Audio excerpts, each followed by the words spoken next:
LIC, जिंदगी के साथ भी, जिंदगी के बाद भी।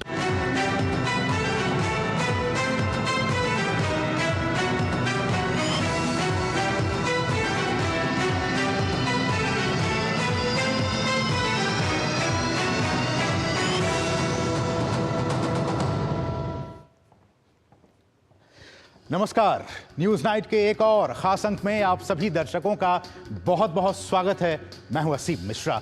आज के इस अंक में हम बहुत सारी अहम खबरें जो देश दुनिया के लिए बहुत ही महत्वपूर्ण है वो आपको दिखाने वाले हैं। हम बताएंगे आपको कि छत्तीसगढ़ में जब गृह मंत्री अमित शाह वहां पे मौजूद थे एक बहुत ही खास कार्यक्रम में, उन्होंने जो नक्सल प्रभावित जो इलाके हैं उनको लेकर क्या कुछ बयान दिया, और साथ साथ जो समाज की मुख्य धारा में एक तरफ एक समय था जब वो नक्सलवाद से पीड़ित थे, नक्सली थे, अब वो समाज की मुख्य धारा में शामिल हो चुके हैं, उनके साथ उनकी बातचीत हुई। बहुत सारी अहम बातें इस दौरान गृह मंत्री ने कही, दिखाएंगे आपको विस्तार से। साथ साथ चलेंगे महाराष्ट्र, जहां देवेंद्र फडणवीस जो वहां के सीएम हैं, उनके मंत्रिमंडल का विस्तार हुआ। कुल मिलाकर आज 39 मंत्रियों ने पद और गोपनीयता की शपथ ली, बताएंगे आपको विस्तार से। साथ ही साथ वन नेशन वन इलेक्शन में अब बसपा यानी कि बहुजन समाजवादी पार्टी, बहुजन समाज पार्टी और उनकी प्रमुख मायावती ने भी अब सपोर्ट किया है इस विधेयक का, जिसको कि जल्द ही सदन में पेश किया जाएगा। इसको लेकर करेंगे खास चर्चा भी, और साथ ही साथ आपको बताएंगे कि संभल में क्या कुछ ताजा हालात हैं, किस तरह से वहां पर चीजें हो रही हैं। लेकिन शुरुआत सबसे पहले हेडलाइंस के साथ। गृहमंत्री अमित शाह का छत्तीसगढ़ में ऐलान, 31 मार्च 2026 से पहले करेंगे नक्सलवाद का खात्मा। हथियार छोड़ मुख्यधारा में शामिल हुए लोगों से की मुलाकात।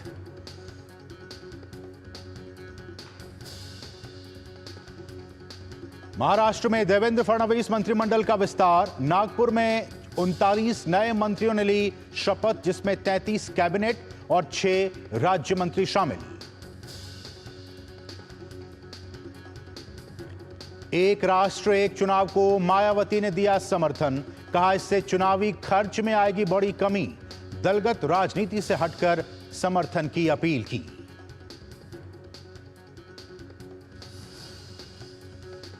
उत्तर प्रदेश के संभल में 5 दशक बाद खुले मंदिर में उमड़ा आस्था का सैलाब। भावुक नजर आए श्रद्धालु।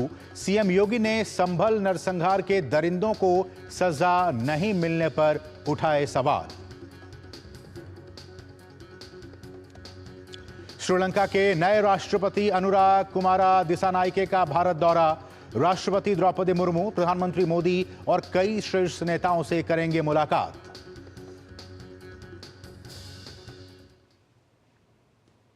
और शुरुआत आज की सबसे अहम खबर के साथ।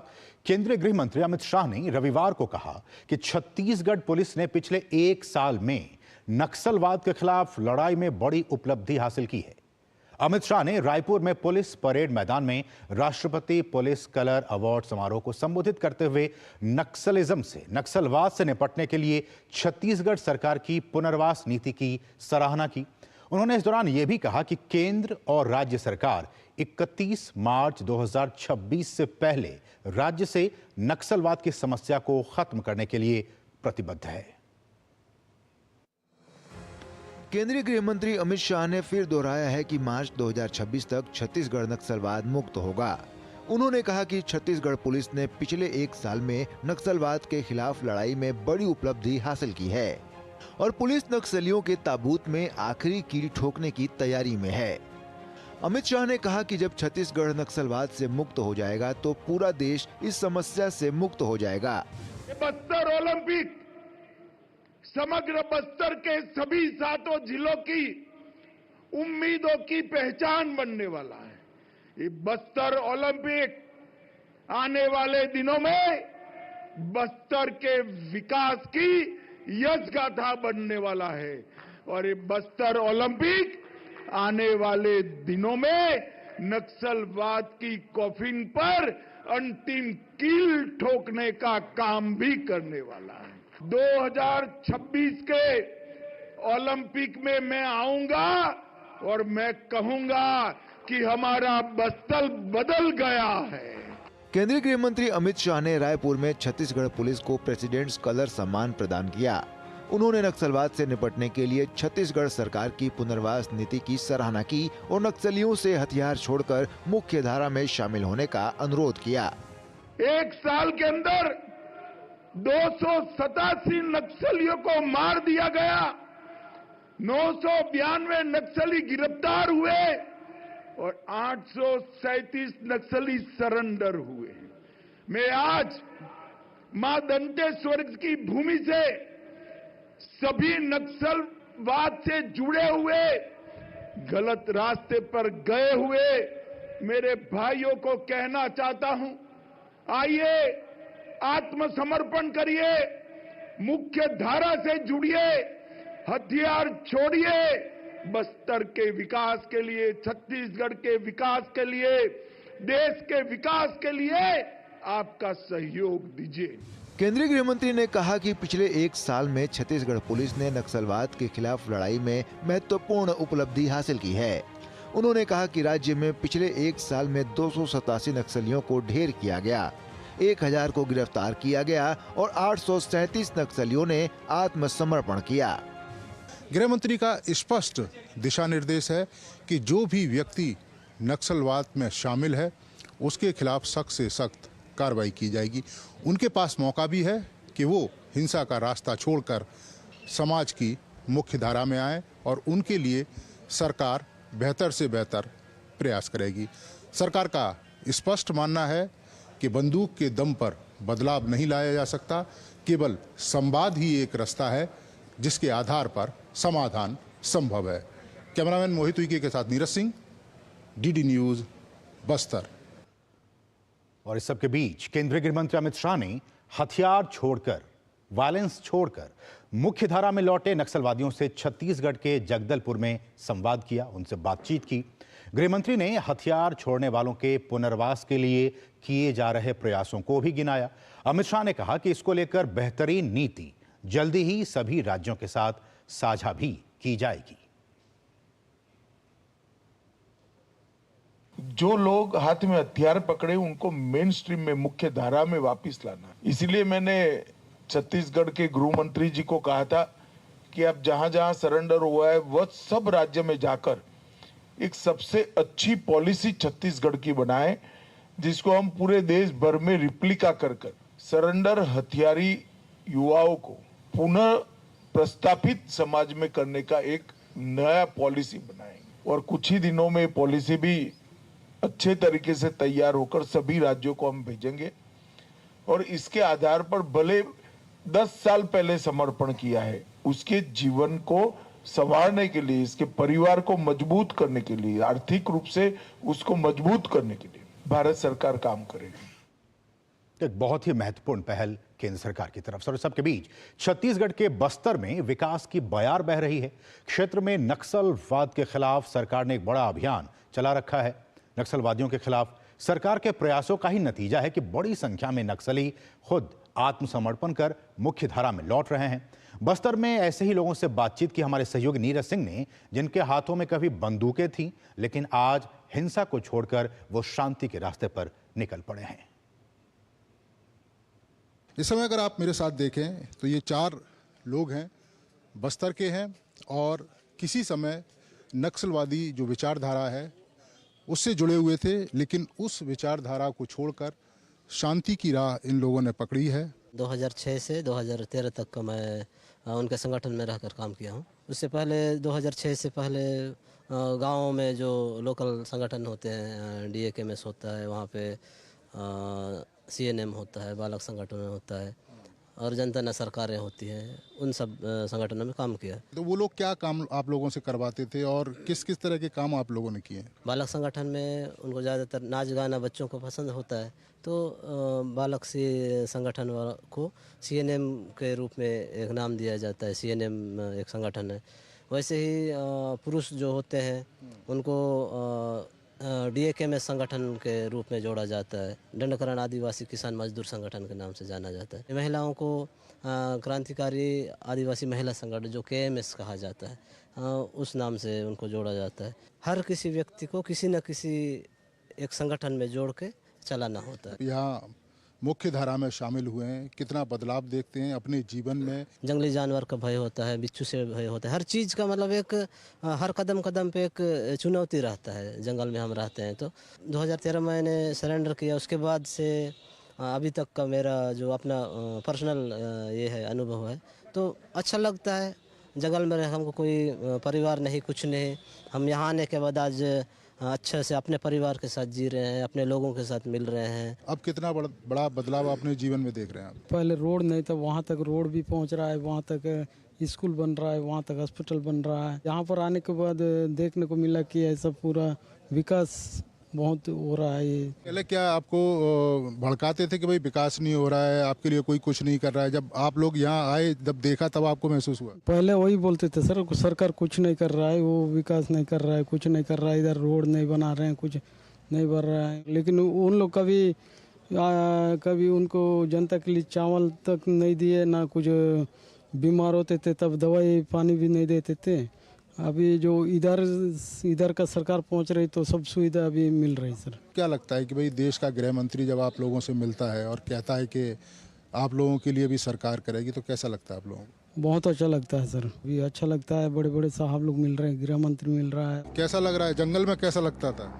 जंगल में रहने से अच्छा नहीं लगता है, डर भी लगता है, कभी मरना है कभी जीना, ये सोच में आते थे। 2007 में काम किए, 2008 में छोड़ दिए, तो छोड़ने के बाद में अब अच्छा लग रहा है। रोड बन रहा है, अब पुलिया मन बन रहा है, बड़े बड़े साहब मन के साथ मिलने हो रहा है, बात भी करने हो रहा है, अब बढ़िया अच्छा लग रहा है। गृह मंत्रालय का लक्ष्य है कि देश से नक्सलवाद को खत्म कर दिया जाएगा और जो लोग सरेंडर करेंगे उनके लिए कई तरह की योजनाएं हैं ताकि वो लोग फिर ठीक तरीके से अपना जीवन बिता सकें, अपने बच्चों के साथ रह सकें। कैमरामैन मोहित उइके के साथ नीरज सिंह, डीडी न्यूज, सुकमा, छत्तीसगढ़।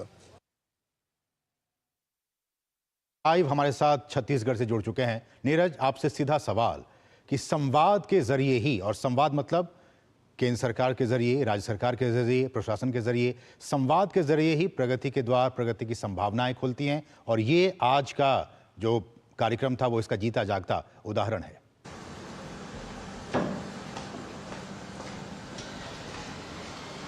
देखिए, बिल्कुल असीम सही कहा है आपने कि संवाद ही एक ऐसा माध्यम है जिसके माध्यम से आप मुख्य धारा से जुड़ सकते हैं और मुख्य धारा से जुड़ने के बाद आपकी जो तमाम समस्याएं हैं उनका जो समाधान है वो सरकार निकाल सकती है। और आप देखें कि बड़ी संख्या में ऐसे लोग जो नक्सली हिंसा से जुड़े रहे हैं और कह सकते हैं कि कई सारी वारदातों में रहे, इनमें बहुत सारे लोग ऐसे थे जिनके ऊपर कई लाख रुपए के इनाम थे, लेकिन ये लोग मुख्य धारा में लौटे और आप देखें कि इनमें से कई लोग रोजगार में हैं, कई लोगों को सरकारी जॉब मिला है। इसके साथ साथ ही कई सारे जो लोग हैं वो अपने कारोबार भी कर रहे हैं, खेतीबाड़ी के जो काम है उनमें भी लगे हुए हैं। गृह मंत्री ने स्पष्ट तौर से कहा कि 2026 तक पूरे देश को नक्सल मुक्त बनाना है और ये नक्सल मुक्त बनाने के लिए सरकार अपनी तरफ से प्रयास कर ही रही है, सुरक्षा बल भी अपनी तरफ से प्रयास कर रहे हैं। लेकिन जो नक्सली जिन्होंने सरेंडर किया है वो लोग भी उन लोगों तक मैसेज पहुंचाएं और कहें कि जो मुख्य धारा है उसमें जुड़कर ही तमाम समस्याओं का समाधान हो सकता है। आप बंदूक के दम पर समस्याओं का समाधान नहीं कर सकते। और आप देखें कि ये वो बस्तर है जहां कुछ सालों पहले तक जहां बम बंदूक के धमाके आपको सुनाई देते थे, बिल्कुल, या कह सकते हैं कि बारूद की गंध आपको महसूस होती थी, लेकिन ये बस्तर अब विकास के रास्ते पर आगे बढ़ रहा है और विकास की तमाम परियोजनाएं जो बस्तर के दूर दराज के इलाके हैं जहां पर पहले संभव ही नहीं था लोगों का जाना, क्योंकि नक्सल अफेक्टेड एरिया था, और वहां पर ना तो विकास के काम हो पाते थे और जब सरकारें शुरू भी करती थी तो तमाम तरह की रुकावटें भी आती थी और नक्सलियों से जो इनकाउंटर है वो भी होता था। आपने देखा होगा कि किस तरीके से पिछले कई सालों में हमारे कई सारे जो जवान हैं वो इस नक्सली हमलों में शहीद हुए हैं, लेकिन अब आप देखें कि बस्तर तेजी से बदल रहा है। शिक्षा की डोर, स्वास्थ्य की डोर, या कहें कम्युनिकेशन के जो माध्यम है, सड़क है, अब दूर दराज के गांव में पहुंच रही है और उसका जो लाभ है वो वहाँ के लोगों को भी मिल रहा है। निश्चित तौर पर अमित शाह जी ने आज अपील की है तमाम नक्सलियों से जो अभी भी हिंसा में लिप्त हैं कि वो हथियार छोड़ें, मुख्य धारा में आए, सरकार से बात करें, प्रशासन से बात करें और उनकी तमाम समस्याओं का सकारात्मक रूप से जो जवाब है वो दिया जाएगा और उनकी तमाम समस्याओं का समाधान निकालने के लिए भी सरकार कोशिश करेगी। चलिए, समय इतना ही। बहुत बहुत शुक्रिया नीरज, इन तमाम ताज़ा अपडेट्स को हम तक पहुंचाने के लिए आपका बहुत बहुत शुक्रिया। बढ़ेंगे आगे, यहाँ रुकेंगे बहुत ही छोटे से ब्रेक के लिए। आप देखते रहिए डीडी न्यूज़। आपके घर के खाने में रेस्टोरेंट जैसा स्वाद ले आए MDH का शाही पनीर मसाला। पनीर को क्या मस्त बना डाला।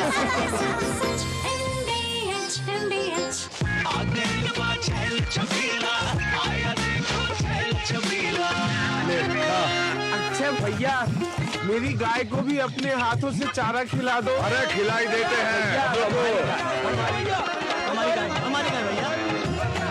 क्या हो गया, पूरा का पूरा गांव यहाँ आ गया। अच्छा भैया, इसी हाथ से चारा खिलाते हो, तभी तो आपके गाय भैंसों की ब्याह सबसे ज्यादा है। अरे पगले, ये चमत्कार इस हाथ का नहीं, हाथ में जो कपिला पशु आहार है उसका है, जो पशुओं की सेहत अच्छी रखता है और ब्याज भी बढ़ाता है। ले जाओ।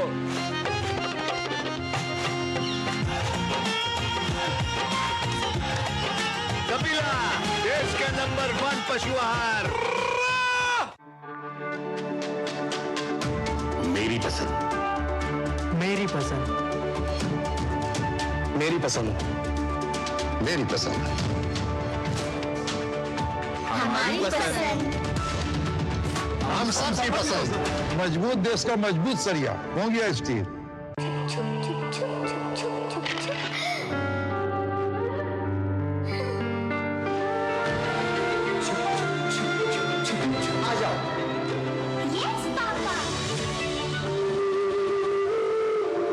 जिंदगी किसी के लिए नहीं रुकती, हम भी आपको कहाँ रुकने देंगे।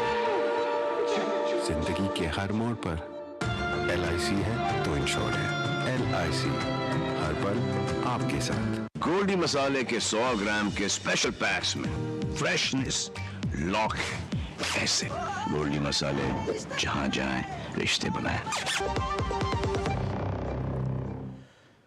और ब्रेक के बाद आपका फिर से स्वागत है। बढ़ेंगे कुछ दूसरी अहम खबरों की तरफ। बहुजन समाज पार्टी यानी बसपा ने एक राष्ट्र एक चुनाव का समर्थन किया है। पार्टी की मुखिया मायावती ने संवाददाताओं से कहा है कि इस मामले का दलगत राजनीति से हटकर समर्थन किया जाना चाहिए। मायावती ने कहा कि ये पहल राष्ट्र के हित में है। एक साथ चुनाव होने से फिर हमारी पार्टी पर इन सब मामलों में बहुत कम खर्च का बोझ पड़ेगा। साथ ही इससे जल्दी जल्दी चुनाव आचार संहिता ना लगने की वजह से भी जनहित के कार्य ज्यादा नहीं रुकेंगे। इसलिए हमारी पार्टी का ये मानना है कि इस मुद्दे की आड़ में कोई भी राजनीति करना ठीक नहीं है। अर्थात इस मामले में सभी पार्टियों को दलगत राजनीति से ऊपर उठकर देश व आम जनहित में कार्य करना चाहिए, तो ये बेहतर होगा, उचित होगा। तो आपने सुना मायावती को, बसपा प्रमुख को। उन्होंने कहा कि दलगत राजनीति से ऊपर उठकर सोचने की जरूरत है, काम करने की जरूरत है। वन नेशन वन इलेक्शन पर हम बात कर रहे हैं।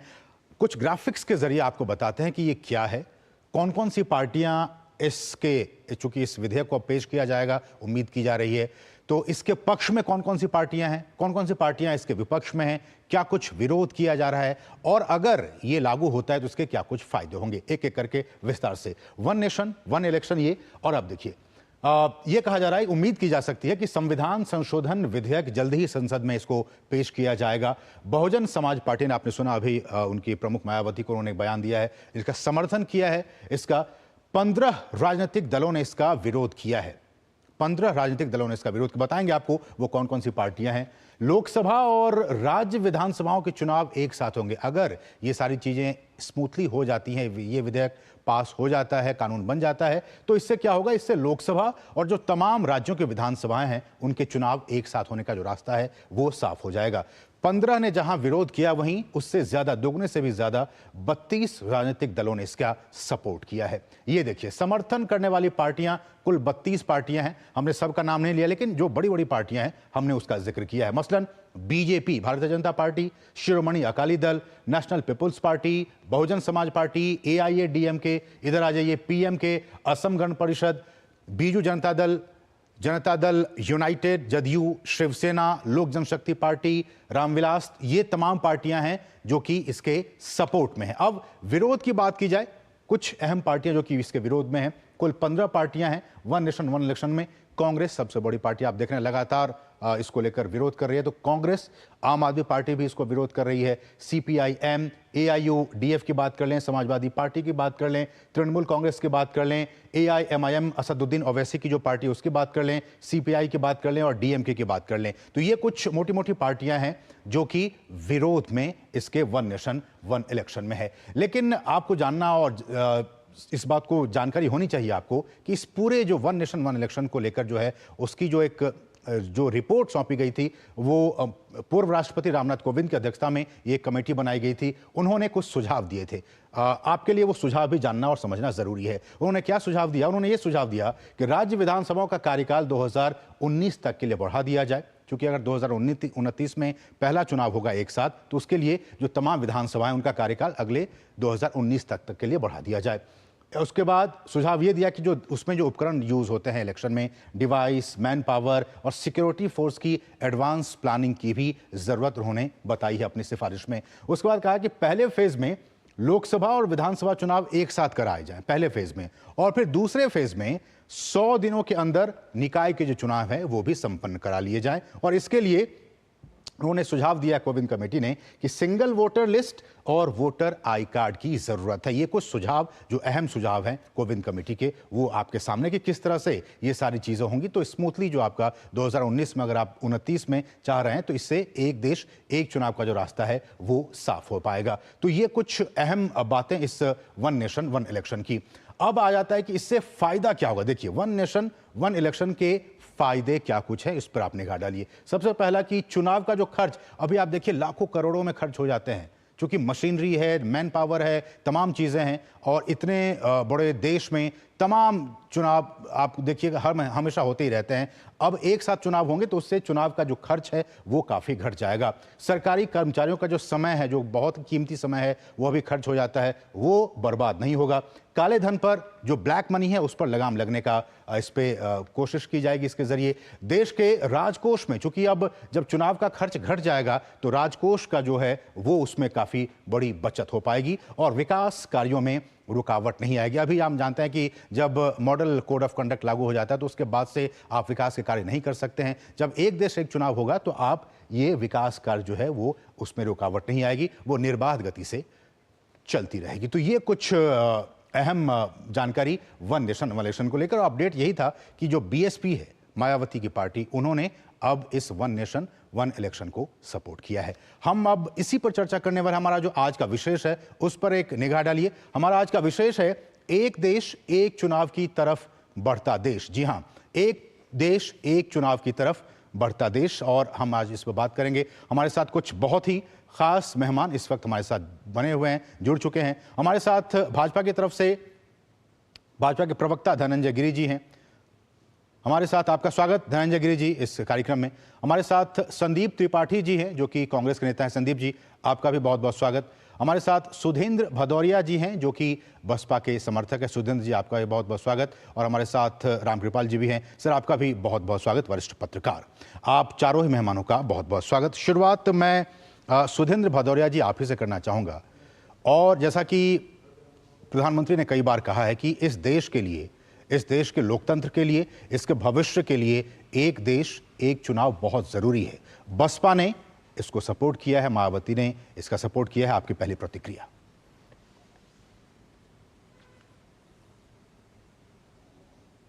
देखिए, आज सुश्री बहन मायावती जी जो बहुजन समाज पार्टी की राष्ट्रीय अध्यक्ष हैं जी, उनका मैंने विस्तृत जो बयान है वो सुना है। उसमें उन्होंने बहुत सारी बातें कही। उन्होंने परम पूज्य बाबा साहब जिन्होंने इस संविधान की रचना की उसके संदर्भ में बहुत सारी बातें उठाई, और विशेषकर इस देश के अंदर जो संविधान से जुड़ी हुई इस देश की तमाम चीजें जो घोषणाएं थी जो आज तक का हम पूरी नहीं कर पाए हैं। खास तौर से हम इस देश को जिस तरह से जो गैर बराबरी है, जो विषमता है, और इसके साथ साथ लोकतंत्र को जो मजबूत करने के लिए जो प्रयास होने चाहिए थे, और राष्ट्रीय संप्रभुता को जो मजबूत करने के लिए जो प्रयास होने चाहिए थे, उसमें हमने देखा है कि उस तरह के प्रयास नहीं हुए हैं। और बहुत सारे दल, जिसमें कांग्रेस पार्टी भी शामिल है और भारतीय जनता पार्टी भी शामिल है, उन्होंने उन सपनों को साकार करने में कोई खास कदम नहीं उठाया। और इसके अलावा दलितों के प्रश्न पर जो जुल्म और अन्याय हुआ है, उन बातों को भी सुश्री बहन मायावती जी ने, जो बसपा की बहुत मांग रहती है, उसको उठाया। जिस तरह से उन्होंने लेकिन भदौरिया भी बताया कि परम पूज्य बाबा साहब को उन्होंने अपने जब कानून मंत्री थे इस्तीफा देना पड़ा, इनको भी बहन मायावती जी को संसद से इस्तीफा देना पड़ा। तमाम बातें की आज प्रेस कॉन्फ्रेंस में, लेकिन भदौरिया जी वन नेशन पर जहां तक चुनाव का सवाल है, जहां तक एक चुनाव और एक साथ चुनाव का सवाल है, एक राष्ट्र का, उस पर उन्होंने ये जरूर कहा कि देखिए, क्योंकि इसमें बहुत सारा धन का व्यय होता है, बहुत सारी चीजें होती हैं, तो मैं ये समझता हूं कि जब अगर ये इस तरह की कोई व्यवस्था आ रही है, तो इसको व्यापक दृष्टिकोण से देखते हुए ये भी देखा जाएगा कि हम धन बल के प्रयोग को कम करें। कि आज हम देखते हैं किस तरह से लाखों करोड़ रुपया खर्च होता है। बिल्कुल बिल्कुल, यही मेरा सवाल है सुधींद्र जी, खर्च करती हैं। सुधींद्र जी, मेरा यही सवाल है कि क्या आपको लगता है कि जिस तरह से वन नेशन वन इलेक्शन को बसपा ने भी सपोर्ट कर दिया, आपको लगता है कि बाकी जो विरोध में 15 पार्टियां हैं उनको भी सपोर्ट में आना चाहिए, कांग्रेस को भी इसका सपोर्ट करना चाहिए? आपको क्या लगता है? देखिए, ऐसा है, इसमें हम लोगों को बहुत सारे राष्ट्रीय महत्व के प्रश्नों पर, जहां देश की आजादी का प्रश्न, उसमें एक साथ आने की जरूरत है, का प्रश्न हो, संविधान का प्रश्न हो, दलगत राजनीति से ऊपर उठ के देखने की जरूरत है।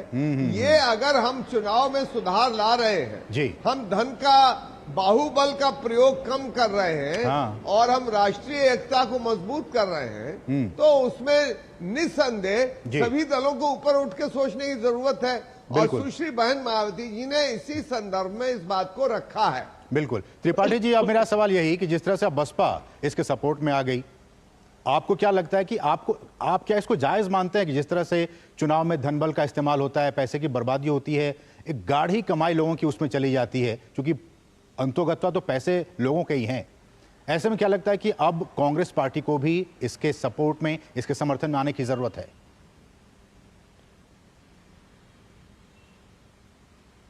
त्रिपाठी जी।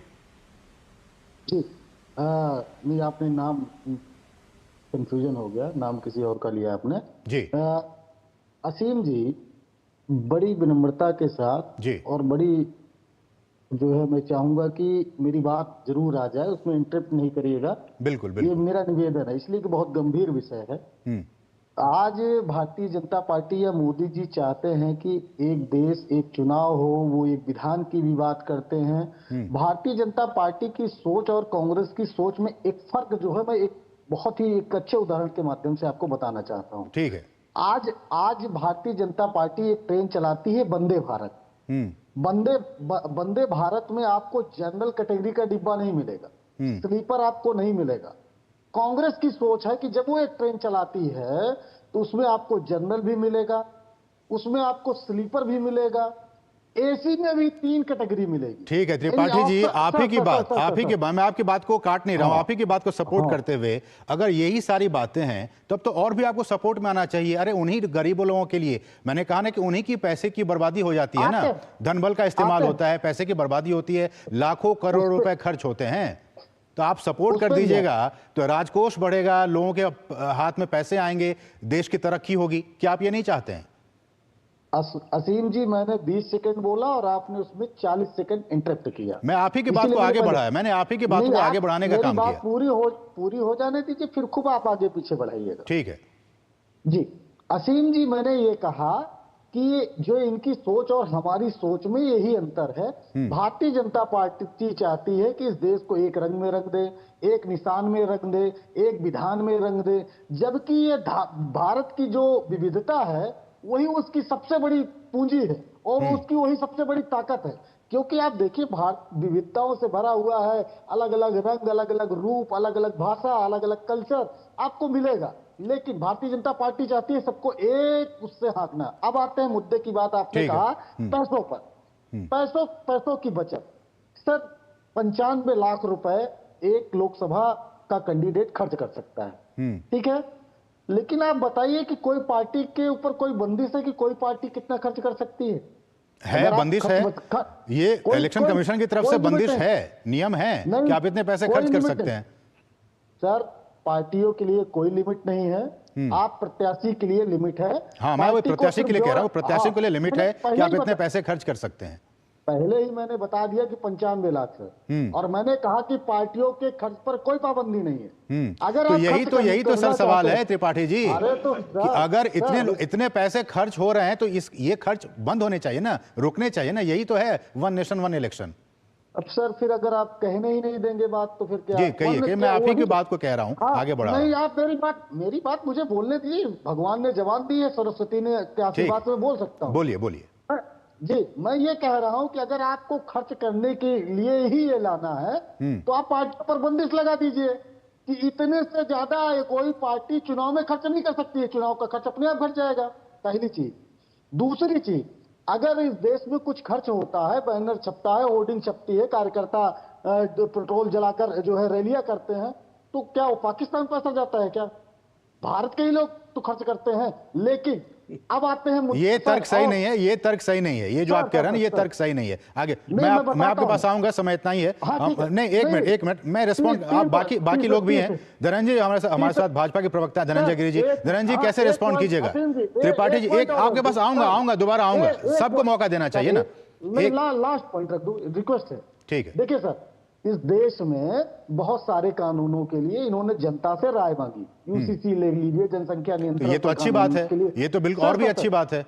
इसके लिए सर नहीं, इसके लिए भी पब्लिक, क्या बात कर रहे हैं आप? पब्लिक फोरम में इसको दिया गया था, रखा गया था, कई हजार लोगों से बातचीत हुई है, इस कमेटी ने बातचीत की है, रायशुमारी की गई है। बता दीजिए, चलिए आप बता दीजिए कितने लोगों से बात हुई है। ठीक है, वो बताएंगे। धनंजय बताएं, धनंजय जी रिस्पॉन्ड कीजिए।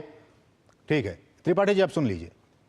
बिल्कुल जी, भारत के पूर्व राष्ट्रपति रामनाथ कोविंद की अध्यक्षता में कई लोगों के द्वारा, अमित शाह जी थे, गुलाम नबी आजाद थे, पूर्व अध्यक्ष NK सिंह के साथ तमाम सदस्य मिलकर के जो रिपोर्ट तैयार की, 191 दिनों का शोध जो हुआ, 18,626 पेज की रिपोर्ट है, उसको पढ़ना चाहिए। कई देशों का अध्ययन किया गया, जैसे दक्षिण अफ्रीका, बेल्जियम, स्वीडन, नेपाल और पाकिस्तान, इस ऑलरेडी फॉलो करते हैं। 1952 से 1967 तक एक ही साथ होते थे बिल्कुल लोकसभा और विधानसभा के चुनाव। 68-69 में राज्य विधानसभाओं के और 70 में लोकसभा का चुनाव जो अलग टाइम पे हुआ, उसके साथ ही गिर गया। अब इस साल का जो 2019 का अनुमानित खर्चा है वो 60,000 करोड़ का खर्चा है। बताइए, इतना पैसा सिर्फ आप दे लें पारामिलिट्री फोर्स के डिप्लॉयमेंट में हर साल 1,000 करोड़ खर्चा होता है। अगर ये कांग्रेस को हम तो सालों भर चुनाव में उलझे रहते हैं। हाँ, सीएम जी कहते हैं ना कि भारत एक ऐसा देश है जहां चुनाव पर चुनाव होते हैं, तो और जो उसके पब्लिक के काम व्यवधान होते हैं। और आप बताइए कि अगर इसके इतना बेसिक समझ किसी को नहीं है कि व्यय क्या होता है, अपव्यय क्या होता है, और तो उसको कैसे समझाइएगा, और बाल बुद्धि लोगों को कैसे समझाइएगा? और भाजपा का सोच ये है कि प्रधानमंत्री नरेंद्र मोदी सोचते हैं कि इस देश की बहनें लखपति दीदी कैसे बन जाए, करोड़पति दीदी कैसे बन जाए, और एक पार्टी जो सोचती है कि हमारी 5वीं पीढ़ी, हमारी बहना कैसे सांसद बन जाए। ये बेसिक सोच का फर्क है, ये बेसिक समझ का फर्क है। इस देश की सच फर्क है। एक गरीब गुरबत के गोद से निकलकर शोहरत तक का सफर करने वाला व्यक्ति, बाबा साहब के दिए गए संविधान को ताकतवर देते आज प्रधानमंत्री नरेंद्र मोदी नेशन को जिस ऊंचाई तक ले जा रहे हैं, और 5 पीढ़ियों से पांवपोष बनी हुई कांग्रेस पार्टी आप विचारों की बात करती, विचारों की गिरावट की बात अगर आप करें तो ठीक रहेगा। 30% की लगभग कमी आएगी एक साथ चुनाव कराने, बिल्कुल 30%। और तमाम रिपोर्ट्स हमने बताया भी, वो सारे तमाम रिपोर्ट्स हमने ग्राफिक्स से बताया भी कि क्या क्या मोटी मोटी बातें हमने बताई, क्या कुछ इसके फायदे होने वाले हैं। लेकिन ठीक है, त्रिपाठी जी बताइए क्या कहना चाह रहे हैं। सर अभी मेरी बात तो अधूरी रह गई थी, मैं सिर्फ इतना बताना चाहता हूं कि अगर आप खर्च की बात कर रहे हैं तो आप बताइए कि जब पहली बात इसी जो समिति की जो सुझाव है उसमें है कि 100 दिन बाद आप निकाय के चुनाव कराएंगे। निकाय के चुनाव में खर्च नहीं होंगे क्या? आप बताइए मुझे, क्या उसके लिए फोर्स नहीं लगेगी? अरे तो 5 साल के बाद ही होंगे ना त्रिपाठी जी, 5 साल के बाद ही होंगे ना। 5 साल के बाद सर, निकाय चुनाव की बात कर रहा हूँ। हाँ, निकाय चुनाव की बात ही 100 दिनों के बाद होंगी, उसी साल तो हो जाएंगे ना ये सारी चीजें। अरे साहब, उसके लिए खर्च होगा कि नहीं होगा? अरे ठीक है त्रिपाठी, सुन लीजिए, आप बताइए कि अगर तीनों चुनाव साथ कराइएगा, आप 2 चुनाव साथ कराइएगा, तो 2 गुना ईवीएम लगेगी कि नहीं लगेगी? उसके लिए पैसा खर्च होगा कि नहीं खर्च होगा? एक बूथ पर एक, अब और मैं बता दे रहा हूँ डीपली, मैंने ऐसे नहीं बात कर रहा हूँ। नहीं त्रिपाठी जी, आप सुनिए मेरी बात सुनिए, आप पहले इसको अध्ययन कीजिए, स्टडी कीजिए। मैंने किया है? नहीं, आपने नहीं किया। आपकी बातों से लग रहा है कि आपने बिल्कुल नहीं किया है, आप इस तरह की बातें कर रहे हैं। नहीं, ठीक है। रामकृपाल जी हमारे साथ वरिष्ठ पत्रकार इस वक्त मौजूद हैं। रामकृपाल जी, आप त्रिपाठी जी की बातों को कैसे रिस्पॉन्ड करेंगे? ये क्या कह रहे हैं, आप सुन रहे हैं, कैसे इसको देखा जाए? नहीं, खैर त्रिपाठी जी अपनी पार्टी के प्रवक्ता हैं, अपना पक्ष रख रहे हैं, मैं उसमें क्या कहूं। हालांकि एक चीज मैं विनम्रता से उनसे कहूंगा कि ये जो तर्क उन्होंने दिया था कि पैसा देश में रह जाता है, तो इसका मतलब जो लोग चोरी करते हैं, जो लोग करते हैं, वो भी पैसा देश में रह जाता है। ऐसे इतना बहुत सरलीकरण नहीं करना चाहिए किसी चीज का। देखिए, मैं पहले तो मायावती जी को बहुत धन्यवाद देता हूँ जी, कि कम से कम वो राजनीति से ऊपर उठ करके उन्होंने एक राष्ट्रीय हित में एक जो बड़ा फैसला होने जा रहा है उसका स्वागत किया है। बिल्कुल।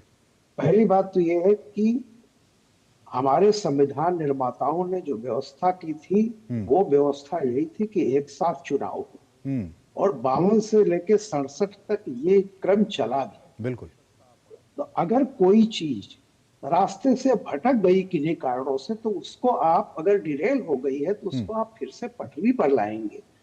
तो मोदी जी उसको फिर से पटरी पर लाने की कोशिश कर रहे हैं। हाँ। एक बात अभी बहुत जो पैसे की हो रही है, आज के जमाने में वेल्थ क्रिएशन जो है, पैसा कुछ नहीं है जी। समय, टाइम और नीति, इससे पैसा बनता है। अब आप एक उदाहरण ले लीजिए, अभी 2025 आने जा रहा है। 2025 में देश की जनता ने मोदी जी को 5 साल काम करने के लिए चुना है। लेकिन अभी देखिए, फरवरी में चुनाव हुए दिल्ली में, 45 डेज तक आचार संहिता रहेगी, कोई नीतिगत निर्णय नहीं हो सकता। विकास कार्यों में बाधाएं आती हैं इसकी वजह से। नहीं, मैं फिर बता रहा हूँ, फिर नवंबर में बिहार में चुनाव होगा, फिर 45 दिन की आचार संहिता, दिल्ली में चुनाव होंगे, यानी एक ही साल में 90 दिन की आचार, यानी पॉलिसी पैरालिसिस। एक साल में आप कृपया याद कर लीजिए, 90 दिन अगर काम नहीं कर रहे हैं, और जिस दौर में हम जी रहे हैं, यहाँ पे डिसरप्टिव टेक्नोलॉजी का जमाना है। हर 3 महीने 6 महीने में तकनीकी चेंज हो रही है। बिल्कुल। और अगर आपको 5 साल में सिर्फ 2 साल काम करने दिया जाएगा, तो जो विकसित भारत का सपना हम देख रहे हैं वो अधूरा रह जाएगा। बिल्कुल। हम अगर काम करने नीतिगत निर्णय नहीं कर सकते तो पैसा कहाँ बनाएंगे? वेल्थ क्रिएशन के लिए समय जरूरी है। त्रिपाठी जी, इसीलिए अभी भी समय है, त्रिपाठी जी अभी भी समय है, क्योंकि अब हम उम्मीद कर सकते हैं कि जल्दी इस विधेयक को संसद में पेश किया जाएगा। तो अभी भी कांग्रेस पार्टी के पास समय है कि वो इस पर विचार करे। और सब देखिए, विरोध अपनी जगह है, दलगत राजनीति अपनी जगह है, लेकिन जब देश की बात होती है तो उस पर मुझे लगता है कि कांग्रेस पार्टी को या फिर तमाम पार्टियों को एक साथ आने की जरूरत है। त्रिपाठी जी। असीम जी, पहली बात तो ये समझिए कि ये शिगुफा छोड़ा गया है भारतीय जनता पार्टी के सर। अरे सर, इसके लिए कानून आया जा रहा है, इसके लिए कानून बनाने की बात करेंगे, आप शिगुफे की बात कर रहे हैं। अगर आप बोलने ही नहीं देंगे, जैसे आप गिरी जी को सुने, जैसे आप कृपाल जी को सुने, जैसे भदौरिया जी को सुने, आप त्रिपाठी जी बात ही कह रहे हैं शिगुफा छोड़ा जा रहा है, हम कह रहे हैं कि अब इसके लिए विधेयक पेश किया जाएगा और आप कह रहे हैं शिगुफा। मैं क्यों कह रहा हूँ? यूसीसी की बात की है मैंने ना, क्या हुआ उसका बता सकते हैं आप? जनसंख्या नियंत्रण कानून का क्या हुआ बता सकते हैं? हमने 100 डिबेट की है उस पर, क्या निर्णय हुआ उससे? क्या कहा गया विधेयक हो? क्या बात कर रहे हैं आप? हम समय समय पर भारतीय जनता पार्टी के द्वारा इसी तरीके के शिगुफे छोड़कर जनता का ध्यान भटकाने का काम किया। चलिए ठीक है, मुझे लगता है त्रिपाठी जी, इन तमाम चीजों को जिस तरह से चुनावी नतीजे आ रहे हैं, उसके बाद भी आप लोगों के बैलेट पेपर से चुनाव होता करेंगे, 7 तक बैलेट पेपर से चुनाव होता था करेंगे। आप आज 195 देशों में से मात्र 20 अरे ये तो देश की बात है ना त्रिपाठी, ये तो देश की बात है, ये तो देश की बात है, इसको समझने और सोचने की जरूरत है आप लोगों को। खैर, समय इतना ही है। बहुत बहुत शुक्रिया आप सभी मेहमानों का। सुधीर जी आपका बहुत बहुत शुक्रिया, नरेंद्र जी आपका बहुत बहुत शुक्रिया, त्रिपाठी जी आपका बहुत बहुत शुक्रिया, और रामकृपाल आपका भी, आप सभी मेहमानों का बहुत बहुत शुक्रिया इस कार्यक्रम में हमारे साथ जुड़ने के लिए। यहाँ रुके एक बहुत ही छोटे से ब्रेक के लिए, और जब ब्रेक के बाद वापस आएंगे तो दूसरी अहम खबरों के साथ साथ आपको दिखाएंगे खबर संभल की, जहां आज उमड़ा है आस्था का सैलाब। एक छोटे से ब्रेक के बाद।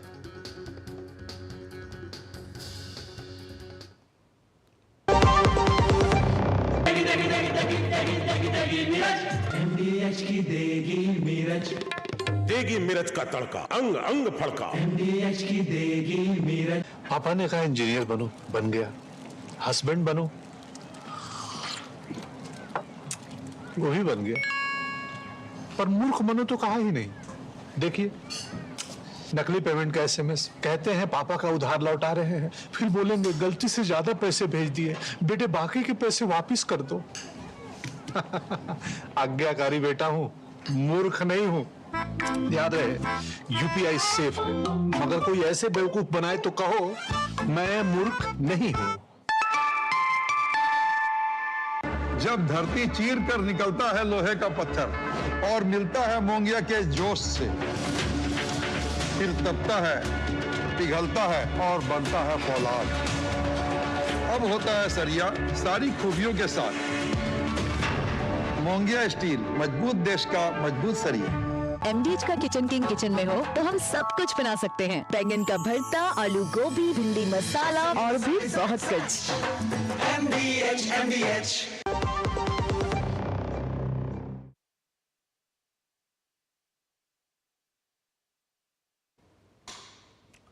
और ब्रेक के बाद आपका फिर से स्वागत है। कुछ दूसरी अहम खबरों पर नजर डालें तो उत्तर प्रदेश के संभल जिले में रविवार को एक लंबे वक्त से बंद पड़े जो भगवान शिव का मंदिर था और हनुमान के मंदिर, उसमें 46 साल के बाद पूजा अर्चना वहां पे की गई, आरती की गई और मंदिर में दीपक जलाए गए। बहुत ही महत्वपूर्ण ये खबर, और इसलिए कि इस दौरान मंदिर के बाहर सुरक्षा के काफी जो पुख्ता इंतजाम थे वो किए गए थे और साथ ही साथ मंदिर के बाहर जो प्रशासन था, पुलिस प्रशासन, वो भी काफ़ी मुस्तैद था, क्योंकि 46 साल के बाद वहाँ पे जो है वो हिंदू देवी देवताओं के वहाँ पे मूर्तियां मिली हैं। इस रिपोर्ट को आइए देखते हैं। हर हर महादेव की गूंज के साथ लोग श्रद्धा और अपने आराध्य की भक्ति में डूबे नजर आ रहे हैं। ये नजारा है संभल का, जहां 46 साल से बंद पड़े भगवान शिव के मंदिर को अतिक्रमण से मुक्त कराकर भक्तों के लिए खोला गया। लोगों में खुशी का माहौल है और दूर सुदूर से भक्त मंदिर में पूजा अर्चना के लिए आ रहे हैं। वहीं सुरक्षा के लिहाज से पुलिस द्वारा पुख्ता इंतजाम किए गए हैं। 46 साल बाद खोले गए संभल के भगवान शिव के मंदिर में रविवार सुबह पूजा अर्चना की गई। लोगों ने भक्ति भाव के साथ गणेश जी, भगवान शंकर और हनुमान जी की पूजा अर्चना की। मंदिर में विधि विधान व मंत्रोच्चारण के साथ पूजा संपन्न होने के बाद आरती की गई। मंदिर में भक्तों ने पहले भगवान शिव की आरती की, जिसके बाद हनुमान चालीसा का पाठ किया। कई श्रद्धालु इस मौके पर काफी भावुक नजर आए।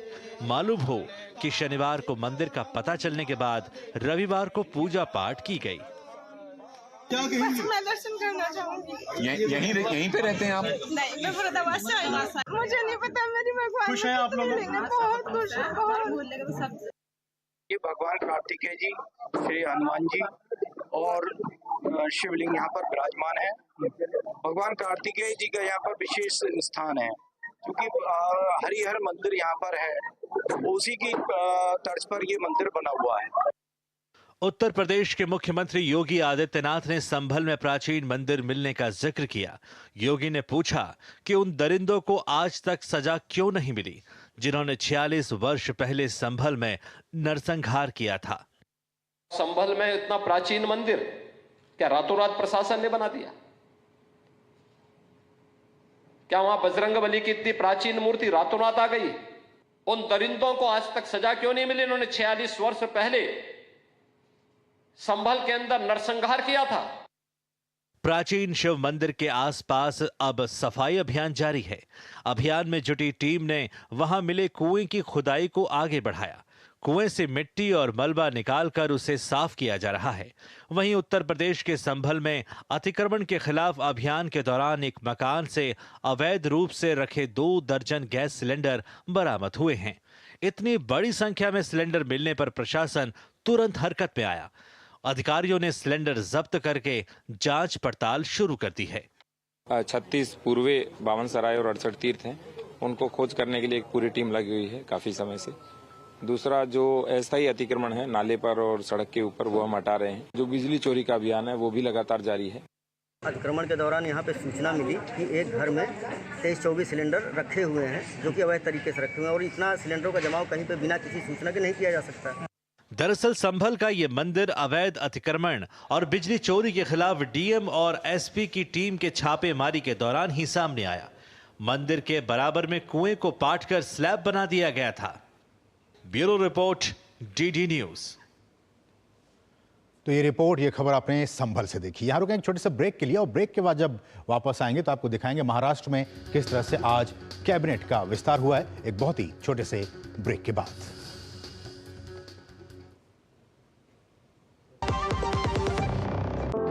अनुभव कीजिए शुद्ध MDH बादाम रोगन का प्यार। त्वचा में समाये, हाइड्रेट करे, हर उम्र की त्वचा का पोषण करे। MDH बादाम रोगन, नेचुरल, टेंडर, प्योर। डॉक्टर दादू, ये प्रीमियम क्या होता है? बेटा, प्रीमियम मतलब समझ लो पेट्रोल। जब तक कार में पेट्रोल है तब तक कार चलेगी, पेट्रोल खत्म कार स्टॉप। पर पापा, इस बार पेट्रोल खत्म होने पर भी कार चलती रहेगी। वो कैसे? LIC के जीवन लाभ में प्रीमियम पेमेंट हो जाए स्टॉप, पर पॉलिसी के फायदे चलते रहते हैं। मतलब अब लाइफ की गाड़ी चलेगी नॉन स्टॉप। LIC हर पल आपके साथ। पापा ने कहा इंजीनियर बनो, बन गया। हस्बैंड बनो, वो ही बन गया। पर मूर्ख बनो तो कहा ही नहीं। देखिए, नकली पेमेंट का SMS, कहते हैं पापा का उधार लौटा रहे हैं, फिर बोलेंगे गलती से ज्यादा पैसे भेज दिए, बेटे बाकी के पैसे वापस कर दो।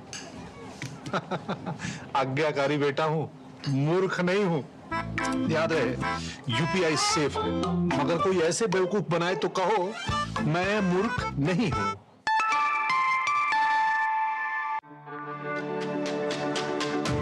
मेरी पसंद, मेरी पसंद, मेरी पसंद, मेरी पसंद,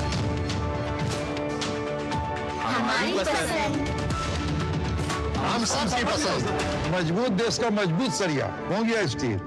गोल्डी मसाले के 100 ग्राम के स्पेशल पैक्स में फ्रेशनेस, लॉक, एसिड। गोल्डी मसाले, जहां जाएं रिश्ते बनाएं।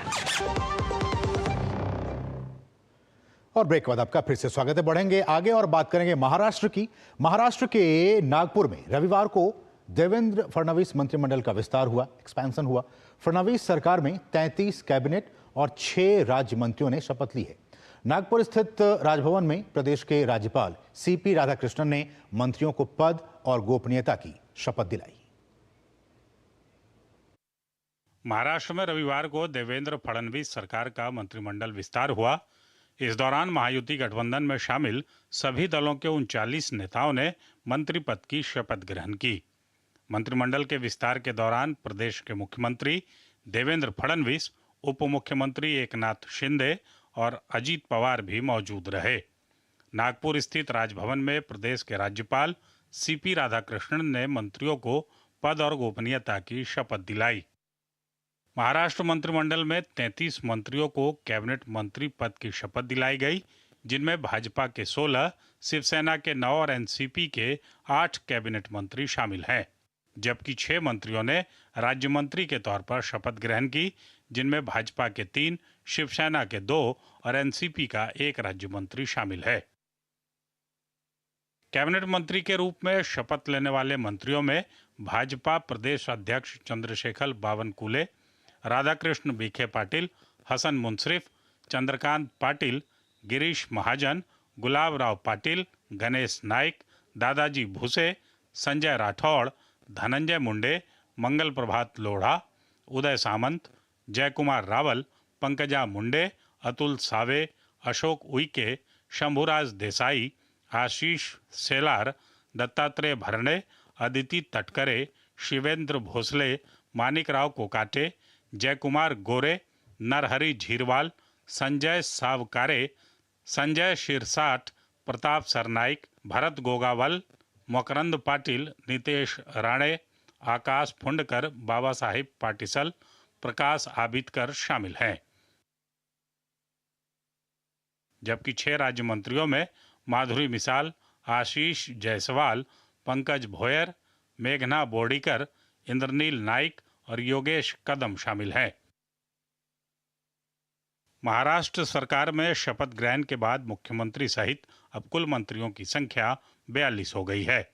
अब सरकार के सामने सबसे बड़ी चुनौती चुनाव में किए अपने वादों को पूरा करने की है। ब्यूरो इनपुट के साथ शिशिर सेलर की रिपोर्ट, डीडी न्यूज। और यहाँ रुके एक और छोटे से ब्रेक के लिए, और ब्रेक के बाद जब वापस आएंगे तो आपको दिखाएंगे महाकुंभ एक थैला एक थाली अभियान से जुड़ी खबर, एक छोटे से ब्रेक के बाद। अब आया असली स्वाद। अब आया स्वाद। जब स्वाद के पड़े हो लाले तो MDH का चंकी चाट मसाला डालें। MDH का चंकी चाट मसाला। MDH फूल वाला, केटरिंग वाला, बैंड वाला, ये लो भाई। बैंड बजेगी पापा, अगर गड़बड़ हुई तो गए पैसे। अरे नहीं रे, बैंक संभाल लेगा। कैसे? मैंने पॉजिटिव पे सिस्टम पे रजिस्टर किया है।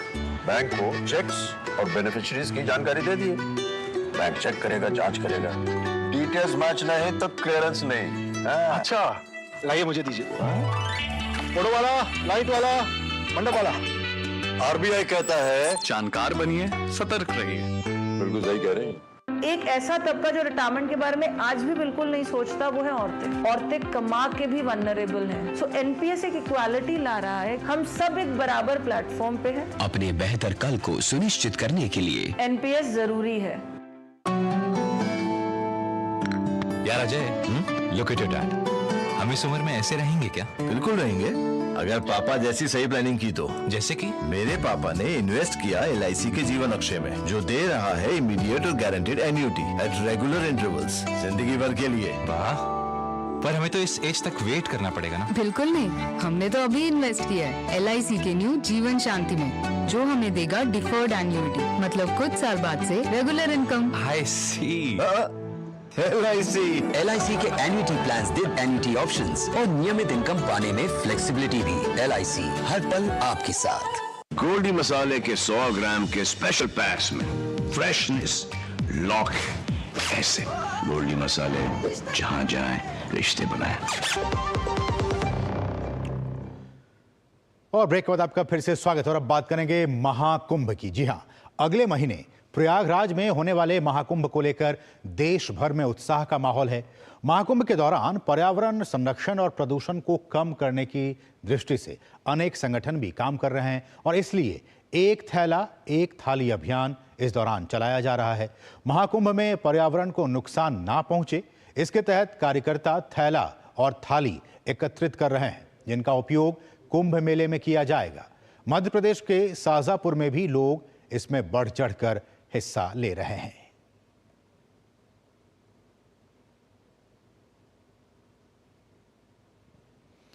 बढ़ेंगे आगे। विदेश मंत्री डॉक्टर एस जयशंकर ने आज चीन के साथ संबंधों को लेकर कांग्रेस की अगुवाई वाली पूर्ववर्ती यूपीए सरकार पर बड़ा आरोप लगाया है। एक पुस्तक विमोचन कार्यक्रम के दौरान विदेश मंत्री ने यूपीए सरकार पर साल 2005 में चीन के साथ सामरिक साझेदारी के लिए तैयार हो जाने का आरोप लगाया है। Today people are talking about transparency.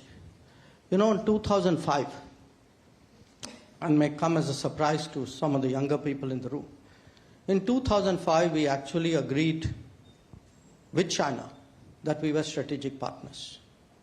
Now, was there a debate in this country that we should be strategic partners with another country which occupies 38,000 square kilometers of your territory and has claimed to 70,000, 90,000 more? In fact, I remember when the strategic partnership was decided, I had army people come to me and ask me saying, you know, they were scratching their head saying, I mean, explain this to us. Similarly, in 2006, it was agreed that we would start negotiating or look at a preferential trade agreement. Was there consultation with industry on it? No, I don't think so. I mean, today the transparency issue is coming up with regarding to borders. Okay, in 1995, we resolved the Sundarang-Chu issue. That disengagement agreement of 1995 still has the highest level classification in Government of India. So when people talk to about transparency, let us remember what the history is. तो आपने विदेश मंत्री doctor S Jaishankar को सुना, जो कि UPA government पर एक गंभीर आरोप लगा रहे थे। बढ़ेंगे आगे और बात करेंगे श्रीलंका की। जी हां, श्रीलंका के राष्ट्रपति अनुरा कुमारा दिसानायके 3 दिवसीय भारत दौरे पर नई दिल्ली पहुंच गए हैं। केंद्रीय मंत्री डॉक्टर एल मुरुगन ने हवाई अड्डे पर उनका स्वागत किया। राष्ट्रपति चुने जाने के बाद दिसानायके की ये पहली आधिकारिक विदेश यात्रा है। राष्ट्रपति दिसानायके सोमवार को पीएम मोदी के साथ द्विपक्षीय वार्ता करेंगे। अतिथि राष्ट्रपति अपनी भारतीय समकक्ष से भी मुलाकात करेंगे।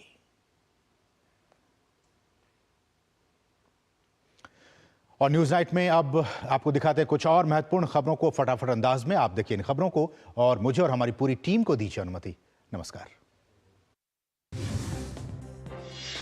उपराष्ट्रपति जगदीप धनखड़ ग्वालियर के जीवाजी विश्वविद्यालय में महाराज श्रीमंत जीवाजीराव सिंधिया की प्रतिमा के अनावरण कार्यक्रम में मुख्य अतिथि के रूप में शामिल हुए। उन्होंने कहा कि स्वर्गीय माधवराव सिंधिया ने लोकतंत्र और महिला सशक्तिकरण में बहुमूल्य योगदान दिया। प्रधानमंत्री नरेंद्र मोदी के नेतृत्व में केंद्र सरकार उनके कार्यों को आगे बढ़ा रही है। कार्यक्रम में राज्यपाल मंगूभाई पटेल, केंद्रीय मंत्री ज्योतिरादित्य सिंधिया और सीएम डॉक्टर मोहन यादव समेत कई गणमान्य व्यक्ति मौजूद रहे। छत्तीसगढ़ के जगदलपुर में रविवार को बस्तर ओलंपिक के समापन समारोह में गृह मंत्री अमित शाह ने शिरकत की।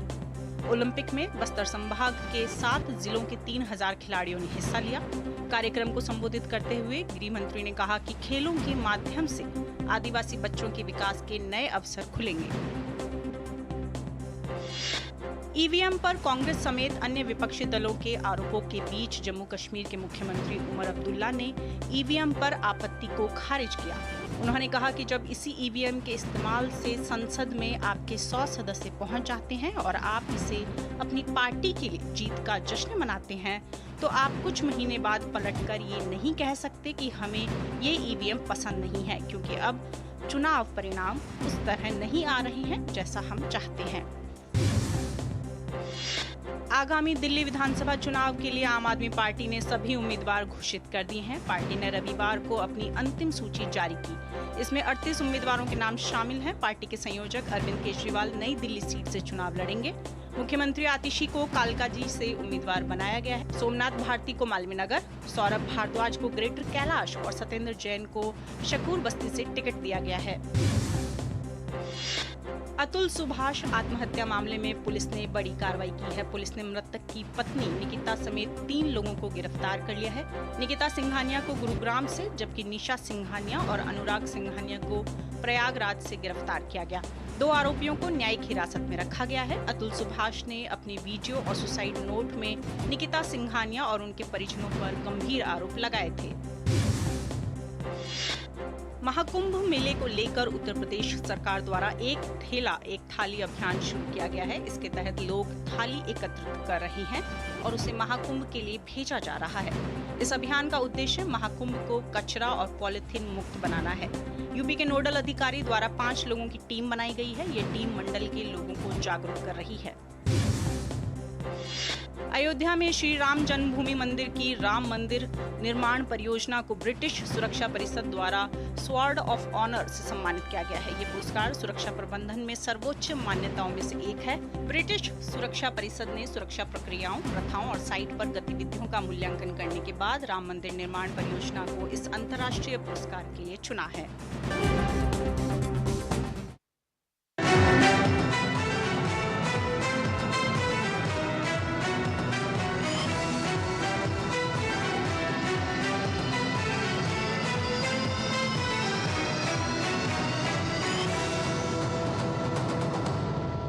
न्यूज नाइट के प्रायोजक थे LIC, जिंदगी के साथ भी जिंदगी के बाद भी।